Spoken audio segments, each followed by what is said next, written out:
Hello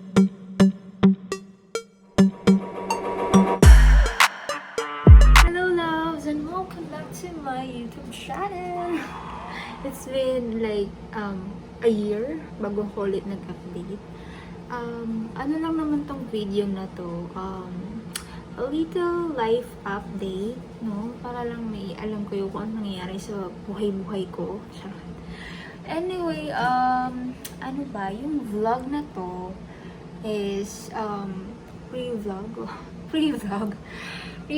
pa lang naman to kasi meron akong nilulutong maganda-gandang vlog sa susunod ko na upload and sana magustuhan yun. Ayun, so gusto ko lang kayo i-update na okay naman ako, buhay pa ako, hello loves, nandito pa rin ako. Ayun,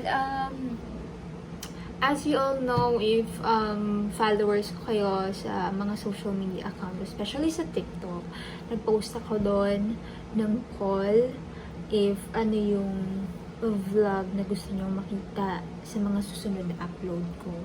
May choices doon, mamili na lang kayo, i-comment nyo na lang doon. Nag-plug talaga dito no? Anyway, so ayun. I'm recovering na from COVID. As you all know, kasi nag-positive ako last week after the Lollapalooza sa Chicago. Nung nanood ako ng performance si J-Hope. And sadly, gusto kong mag-upload ng mga clips and all yung pagta-travel ko. Ang kaso, nawala naman yung phone ko. So, lahat ng mga i-upload ko dapat na videos, mga documentation ko during travels, ayun, nagpaalam sila sa akin nung Lollapalooza. Anyway, ayun, life update, ganun pa rin naman. I'm still trying to survive. Hindi, medyo naging busy lang talaga ako. Kaya, kung napanood nyo yung isang video ko sa TikTok na magpapahinga muna ako sa social media, ganyan. Kasi syempre may mga personal stuff tayong kailangan asikasuhin, like sa work, ganyan. And, pabalik-balik ako dito sa Philippines, diba? So, ayun lang naman.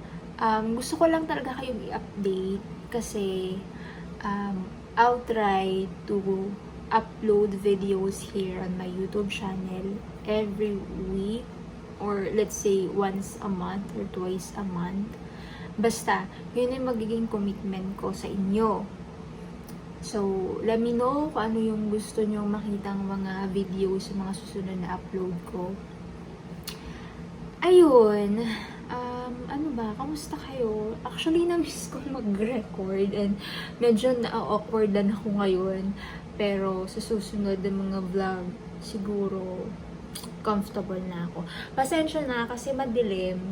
May inaayos kasi ako and gusto ko pag nakatutok ako sa laptop or sa PC ko, medyo dim yung lights. Yan, tulad yan. Yan.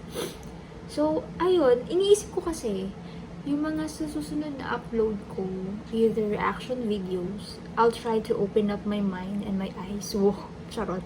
Basta yun, I'll try to make reaction videos sa mga iba pang K-pop group sa K-pop industry. Or kahit ano, kayo bahala, mag-suggest kayo.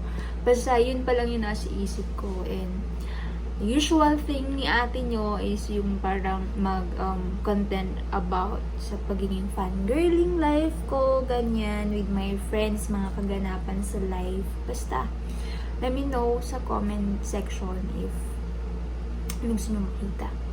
Sa susunod na vlog, promise, maliwanag na to. Hindi na siya ganito kadilim.